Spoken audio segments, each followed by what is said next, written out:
பாய்ந்தழுத்த நதியல்ல முடிவதற்கு, எழுத்தில்லா ஏடல்ல அழிவதற்கு, இடையினிலே முடிவதெனில் முதலெதற்கு?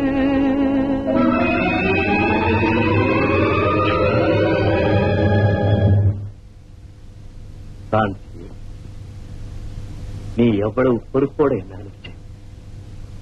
நான் போகலைன்னா ஒரு குடும்பமே நாசமா போயிருக்கும். ஒரு புள்ள குட்டிக்காரிய காப்பாத்தின. அவ உன் குடும்பம் நல்லா இருக்கணும்னு வாயார வாழ்த்தலாம். அதே நேரத்தில் என்னுடைய நண்பன் மேல் நாட்டிலிருந்து மருந்து அனுப்பிச்சான். உன்னை சாக விட மாட்டேன்னு நினைச்சுக்கிட்டே ஒடியாந்தன சாந்தி.